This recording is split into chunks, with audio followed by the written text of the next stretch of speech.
Hey there YouTube, Logan with Hideaway Homestead here, coming to you today with a quick video on pruning. And this is something that normally I wouldn't be making a video on in this season, just because there's not a whole lot of pruning that goes on. Just wanted to talk a little bit about the 101 on pruning and everything.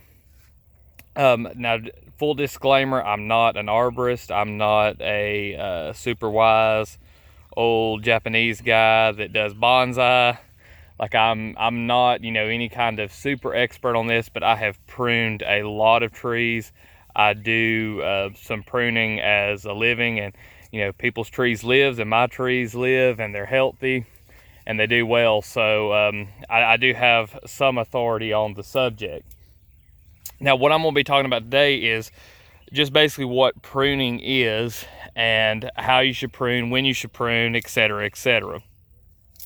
If you're just beginning on pruning trees, if you've never pruned one before, or if you've pruned one and had bad results, then this is going to be the video for you. I want you to think about pruning like doing surgery.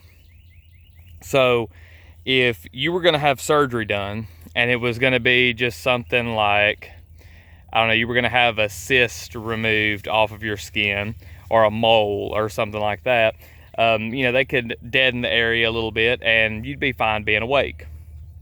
Well, if you're going to have a leg amputated or an arm amputated, you probably would like to be asleep. Now, trees are not exactly like humans in that way, but it's kind of just a good rule of thumb to go by when you're thinking about pruning trees. Now, what am I going to be pruning right now at this time? So the trees are completely awake. If they were asleep, it would be dead of winter. And anytime you're going to do any heavy pruning, especially something like coppice or pollard, like I talk about and teach on this channel a lot, for fodder and firewood and stuff like that, you want to do that during the winter. Now, it happens if you're clearing brush. Like, you could cut down a tree middle of summer and there's a good chance that it'll send up shoots again. But it's not the ideal time to do it if that's what your purpose is. Now, if you wanted to get rid of something like privet hedges or something like that, as long as you can keep them mowed down long enough and keep robbing the energy from that root system, you can straight kill some plants doing that. Some of them are kind of tough to kill, but you can do it. But anyway, today, like, I'm going to be doing a little bit of pruning here. This has become more of a, instead of a food forest, a food jungle. And there's lots of, let me get the camera turned around here. Collecting it a lot, but so got cherry trees growing together. The pollard here needs a little bit of work. I was going to not clip anything, but we've got so many of these stems that are growing just straight out from under here, and they're not really going to be nice stems for cuttings. I mean, you could still use them, nothing wrong with them, but they're just not going to grow as big as these shoots are here, because as these get taller and branch out and get fuller, these here have to grow further and further out, and they're going to start getting in the pathways, and I want to be able to access in here. So we are going to get a little bit of rabbit food, and this is a great way, like when you're establishing your pollards and you're not going to be able to have them on a rotation just yet, kind of like grazing on them, is just to come in here and start taking out. Try to, not a real good camera angle there, but get the gist. Cut them out and give that to the rabbits on the first year. You're just going to take out everything that's suckering off of these lower branches and keep everything that's growing straight up out of the knuckles, or the fists, there's different names for them, of the tree.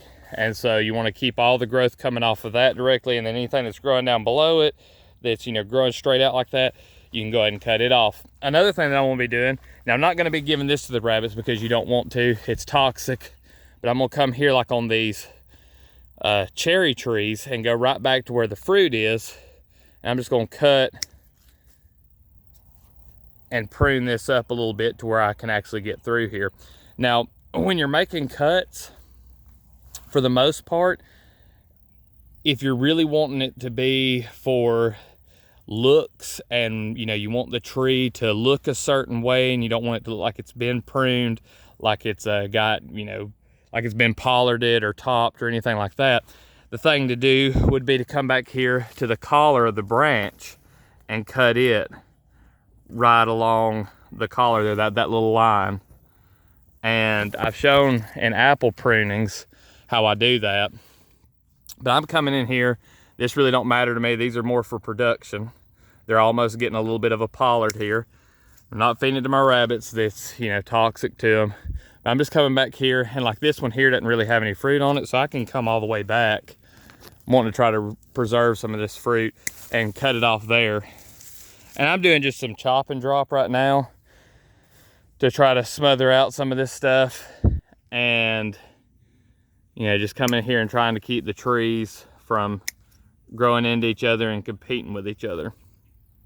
Leave a little bit of light in between. It's like this one right here, I ain't got no fruit on it, and worried about saying I'm gonna come to the collar here and cut it.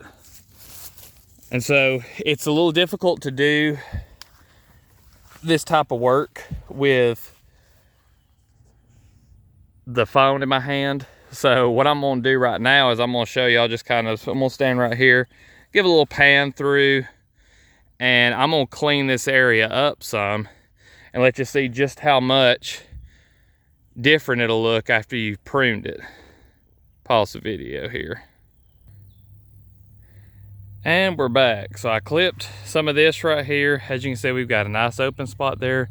The limbs aren't touching each other.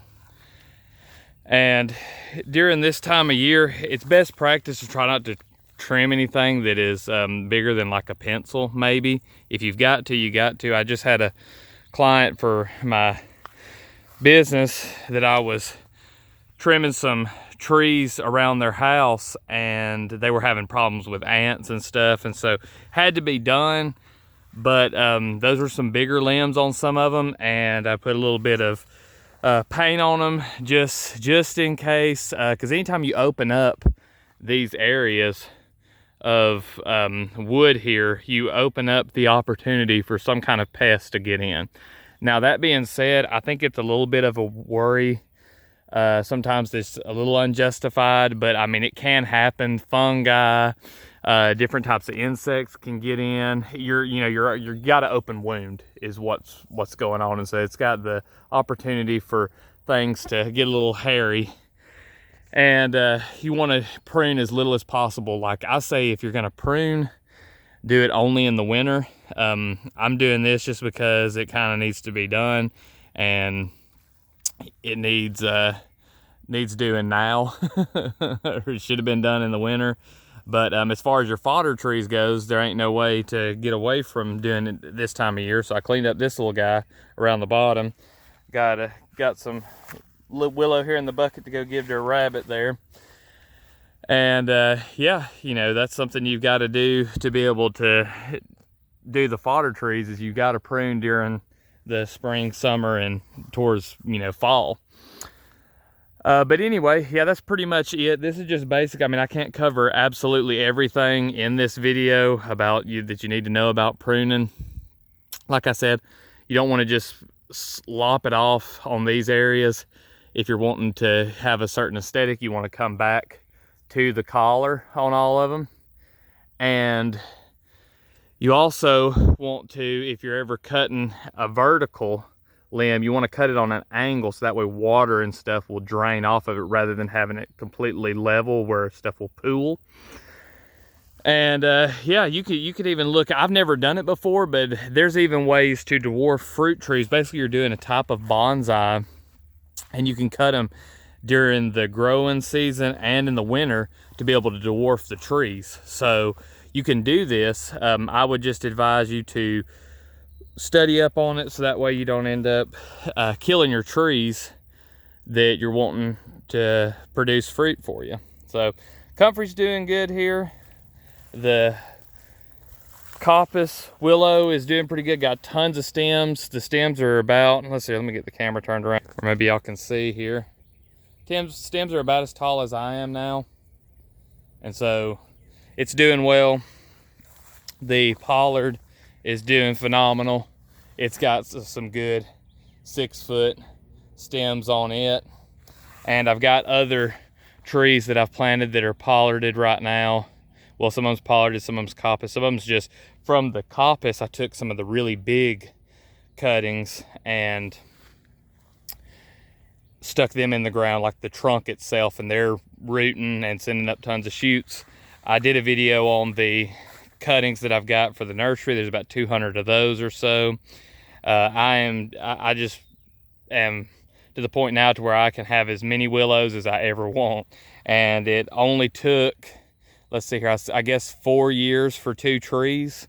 And I wasn't doing everything I could have done with that. If you really want to have just tons of willows, whether it be the hybrid willow or you're wanting to do weeping willows just for looks or whatever it might be, you want to do willow, if you can get you a couple of trees and intensively that first winter, or maybe the second winter, cut them down and plant all the cuttings, you will have thousands in no time. So anyway, kind of went into the willow there towards the end, but that's pretty much a little 101 on pruning. You know, just remember, if it's during the winter time, that's the best time because the trees are asleep. It's just like surgery. Try to be light when you're doing it in the summer and get out there and prune on some stuff. Trees are extremely forgiving. Start with just like trees around that are,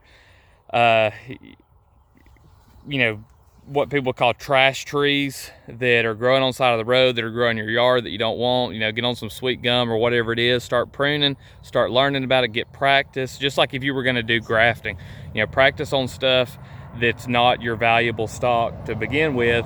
Learn what you're doing, let that truck pass, and then go from there. But I hope this video was helpful to anybody thinking about pruning, or, you know, maybe you do prune and maybe you learned something, maybe you didn't.